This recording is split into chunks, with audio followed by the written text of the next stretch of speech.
Despite having a season and a half about Steven Universe, we really don't know much about the gems. Where they come from exactly, what it was like, what have they gone through as a race, and why are they even on Earth in the first place? Many of these questions aren't ever answered in the series, or are they? In FT Lapis, we found the distance that Lapis Lazuli had to have traveled if she was to fly directly to Homeworld and immediately send a video message back to the crystal gems in time. We calculated the Homeworld star to be about 1,000 light years away given its apparent brightness and luminosity, as according to the image in the show, suggesting that this particular star is that of Homeworld's. But where is this star exactly? Well, in the shot we can say that it's to the right side of the temple statue, some distance behind it, and a little bit above it. Does this sound meaningless? Well, yeah it is, until we can put some definitiveness to this location. Using this iconic image of the Crystal Temple, we can see that the sun rises to the east on its right side, which also implies that the left side is to the west. From here, we can deduce north and south. North would be the direction you face if you turn left from the rising sun, or north is the direction behind the Crystal Temple, south would be towards the front. So, Homeworld star is towards the north or northeast direction of the Crystal Temple, in the summer sky of the northern hemisphere, since remember the location of Beach City is in our real-world Delaware. Knowing all of this, we know for fact that the Homeworld star would be 1,000 light years away in the direction of the constellation Cepheus, Lyra, or Cygnus. The last constellation is the most interesting, however, because we're actually observing it right now. The right arm of Cygnus is currently in the view of the Kepler Space Telescope, collecting data on the stars and planets in that general area. I will not get into too much detail about this, however, since the Homeworld star may not actually be in that region, and of course it's likely to just be, well, a made-up star and planet, not one that actually exists. But feel free to check out the Kepler.nasa.gov to find out more. The planets will be under the Discoveries tab in the website. What we do know, however, is that Homeworld is orbiting a red giant star. At 1,000 light years away, the only types of stars that are bright enough to see with the naked eye, at least ones that would be as bright as what we see in the show, are the red giants that are at the end of their lives. Homeworld has every need to move away and colonize new planets, because think about it, if Homeworld is so great as Pearl purports, why leave it?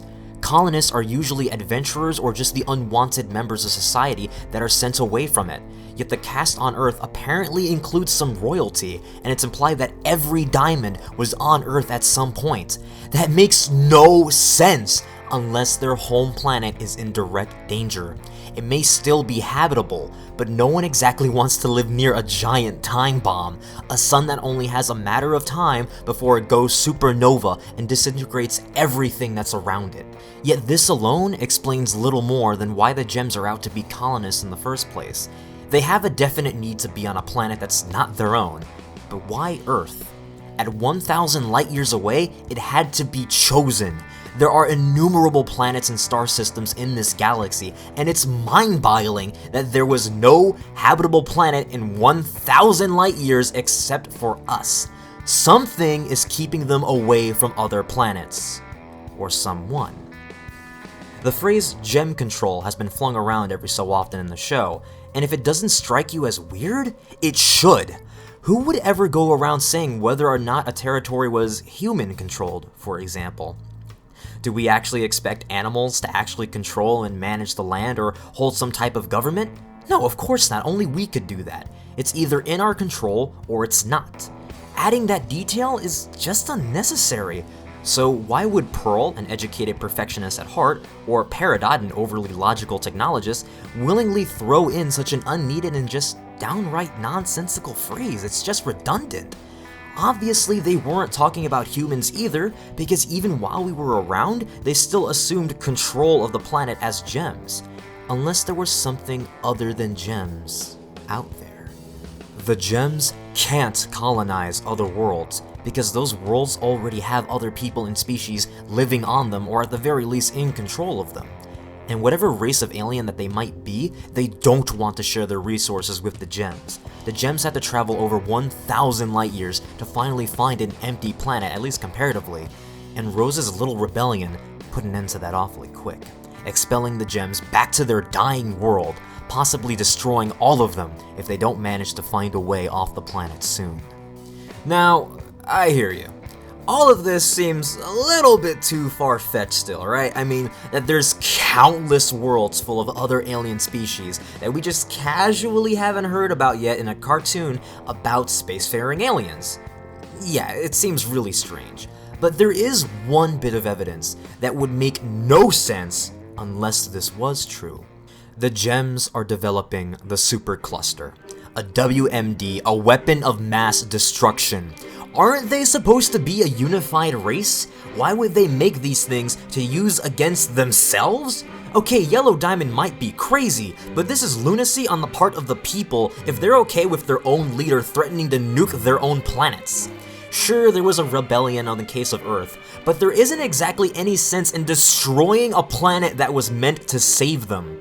And what after the cluster destroys the Earth? Is it supposed to just float around in the empty void of space as a fun FU to the crystal gems, and all of that hard work and energy just goes to waste for the rest of time in making this thing? No. As we know from our own Cold War, a WMD's true power is not in its use, it's the threat of it. The cluster is meant to be a bargaining tool, to threaten the other species and planets to get what the gems need for survival, or be annihilated. Homeworld itself is already unified. Any weapons that they create, with the exception of the fusion splitters, are meant for outside enemies, especially if these are weapons that can literally destroy planets. What? Still don't believe me? But remember, kids, Ronaldo is always right. From the Diamond Authority to Rose being fully present inside of Steven, Yellow Diamond having gone completely mad, and the very first fact of all, the Sneople's existence. Wait, don't click away, I swear! Many times, I refer to Ronaldo, the humbly loved village idiot of the series, as being a source of actual truth and even logic. As inane as that sounds, I do stand by this, for the fact that it's just hard to make a cartoon. Yet in addition to the work on Steven Universe, the creative team manages the blog Keep Beach City Weird, as though Ronaldo actually existed. There are even some posts with original images and animation that aren't even seen in the show. Why? In FT Lapis, I made a short animation because I thought it would be cool and cute, but that alone took me a month to do. It's not exactly easy, so why do this extra work that these people may not even be being paid for? Not only that, but why just Ronaldo? If this is about making the whole story more immersive, wouldn't you have other characters also have their own blog accounts to talk and interact with the fans? Yet, this doesn't happen. Ronaldo is the only character that actually speaks to us directly. Significant time and energy is devoted to this apparent nut job, and it's all for nothing? Just a giant joke on us viewers? All of this work with no compensation to the creators? They even went out of their way to make a gif to state that the Sneople is snake people, not snail people. Isn't it all supposed to be just a giant joke? Isn't it? This just seems insane. Unless it was actually meaningful. That every time there's a new post on that blog, there is something that's meant for us to see and figure out. Something that Ronaldo the character sees, but no one else quite does. Well, except maybe Onion. The only time snakes are mentioned again in Steven Universe is that of Onion's pet in the episode Onion Friend. Much of the episode was devoted to establishing the Onion family and clearing up some misconceptions about his character. He is very eccentric, is definitely human, and genuinely likes Steven, though there was one scene which I personally felt was odd. When he asked Steven to feed a live mouse to his pet snake. Steven vehemently refuses even though it's what he's expected to do. Onion takes the mouse back and feeds the snake without hesitating. Using live animals to feed snakes isn't exactly usual, and it's pretty gory. And this scene seems to be about more than just Onion. Although I must admit that this is merely a feeling of personal suspicion in the show. It's otherwise just a scene about snakes beyond Ronaldo's rantings, has nothing to do with that technically. So, okay, perhaps we could ignore that for now. On a more final note, it's noted that Steven Universe does take quite a bit of inspiration from Eastern lore. In Hindu traditions, the Naga, or snake people, are one of the primordial races that coexist amongst the humans, and it was actually a snake god that helped create the world in the first place.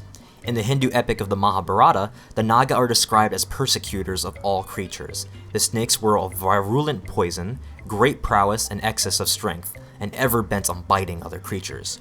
They enter into conflict with the eagle king Garuda and attempt to get the elixir of immortality from him, but they fail in the process. However, other traditions state that the Naga are pretty good actually, often being guards and only becoming hostile when someone else wrongs them first. In most traditions, they are also capable of altering their forms to become more human-like and live amongst us either underground or in the oceans. Okay, wait a minute, actually, I'm going off script right now because I just said that last bit, and there are a lot of parallels actually, now that I think about it, between the gems and the Naga, the Sneople. It's very interesting because, I mean, they seem to be pretty immortal so far. They technically helped create Earth. I mean, they at least influenced all of us humans here. So far they seem like jerks, but they're also protecting us. We've seen them in the water, we've seen them underground, technically. And I don't know, this is just really interesting that there's all these parallels going on here between the Naga lore and that of the gems so far. Maybe this is the actual interpretation of that, who knows? I just thought it'd be really interesting. This is something that just came to mind and thought that was interesting. Alright, let's get back to that script. None of this I'm implying to be canon, mind you. However, these are things that we ought to be on the lookout for in the future in regards to this theory. If we see any of these things again, they may be pointing us into that direction.